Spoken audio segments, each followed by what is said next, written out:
સુરેન્દ્રનગર પંથકના કેટલાક ગામોમાં પ્રાથમિક સુવિધાઓથી ગ્રામજનો વંચિત. ગ્રામજનો પારાવાર ગંદકી નરકાકાર જેવી સ્થિતિમાં રહેવા મજબૂર બન્યા. સુરેન્દ્રનગર નગરપાલિકાને મનપાનો દરજ્જો આપવા માટે સરકાર દ્વારા ખેરાડી, માળોદ, ખમીસાણા, મૂળચંદ અને ચમારસ સહિતના 5 ગામોનો મનપામાં સમાવેશ કરવામાં આવ્યો હતો. આ દરમિયાન રાજકીય પક્ષોએ સુવિધામાં વધારો થશે એમ જણાવ્યું હતું, પરંતુ 1 વર્ષ વીતી ગયું છતાં ગામની સુવિધામાં કોઈ વધારો ના થતાં ગ્રામજનો રોષે ભરાયા હતા. ત્યારે હાલ મનપાની ચૂંટણીના બ્યુગલ ફૂંકાઈ ગયા છે અને રાજકીય પક્ષો ચૂંટણી જીતવા માટે ફરી એકવાર મસમોટા વાયદા કરવા પણ તૈયાર થઈ ગયા હોય તેવું લાગી રહ્યું છે. ત્યારે મનપામાં સમાવિષ્ટ ખેરાડી ગામના લોકોએ આ ચૂંટણીમાં કામ નહીં તો વોટ નહીંની ચીમકી ઉચ્ચારી છે. 45 વર્ષમાં આ ખેરાડી ગામમાં રોડ, રસ્તા, ગટર, પાણીની પૂરી અસુવિધા છે બધી. અને સરપંચ હતા ત્યારે સરપંચને રજૂઆત કરતા હતા અને અત્યારે તો નગરપાલિકામાં રજૂઆત કરવી તો કમિશનરની કોઈ સાંભળતું નથી. અમારું કોઈ રીતે રસ્તા સાફ થતા નથી. ગામમાં એટલી પરિસ્થિતિ ને અહીંયા એટલી પરિસ્થિતિ. અમારે ડબલ ગમે ત્યારે કેવી તો અમારે રસ્તો તો કોઈ દી સમો કરતા જ નથી. ચોમાસામાં ટીચરમાં ગાળામાં અમે અહીંયા હાલવું પડે. કયો રસ્તો છે? વટવાનો માર્ગ કહેવાય.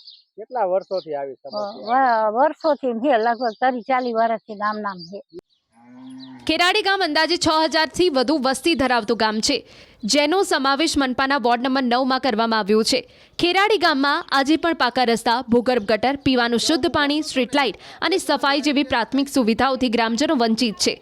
ખેરાડી ગામના નવાપરા, વટવાણ રોડ સહિતના વિસ્તારોમાં રહેતા લોકો આજે પણ પારાવાર ગંદકી, નરકાગાર જેવી સ્થિતિમાં રહેવા મજબૂર બન્યા છે.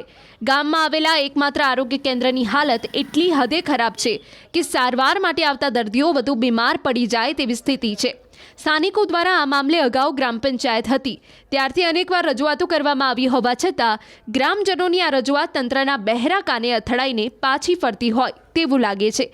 ગ્રામજનોએ જણાવ્યું હતું કે જ્યારે ચૂંટણી આવે છે ત્યારે નેતાઓ મત માંગવા માટે આવી પહોંચે છે, પરંતુ પછી 5 વર્ષ સુધી કોઈ સંભાળ લેવા પણ આવતું નથી.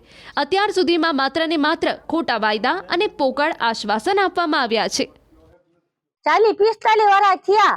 40-45 વર્ષ આવું આવું છે અમારા ગામમાં. કેવી તકલીફ છે આ ગામમાં? તકલીફ ને વાત જ ન કરશો. શું તકલીફ છે? આ 1.5 વર્ષ થી 1.5 વર્ષ તો મ્યુનિસિપાલિટી ભરાણું ગામ, તોય કઈ આવ્યું નથી. રોડ નહીં, કશું નહીં સાફ નહીં કરવાનું, સફાઈ નહીં કરવાનું. અને ગટરનું પાણી, ગંદુનું પાણી આપે પીવા. મત નહીં દેવાના એમ. ચૂંટણી જયારે મત લેવા આવે ત્યારે કે છે કરી દઈશું. હા, તારે કે છે કે અમે મત છૂટાવી એટલે અમે મહિના પછી તરત કરી દઈશું. અમે ઓલા થાય એટલે. કેટલા વર્ષથી આવું કે? હા, 20 વર્ષ થઈ રહ્યા પેલા. હવે શું લાગે આ વખતે ચૂંટણીમાં? અમને કઈ હજુ ફેરફાર લાગતો ના. ચૂંટણી આવે એટલે કામ થવા જોઈએ, ને બદલાવ લાવવાનો હોય. દર વખતે ચૂંટણી આવે, મત લેવા તો આવે, પછી શું થાય? મત લેવા આવે લઈને વહી જાય છે, પછી દેખાતા જ નથી. કેટલા વર્ષથી આવું?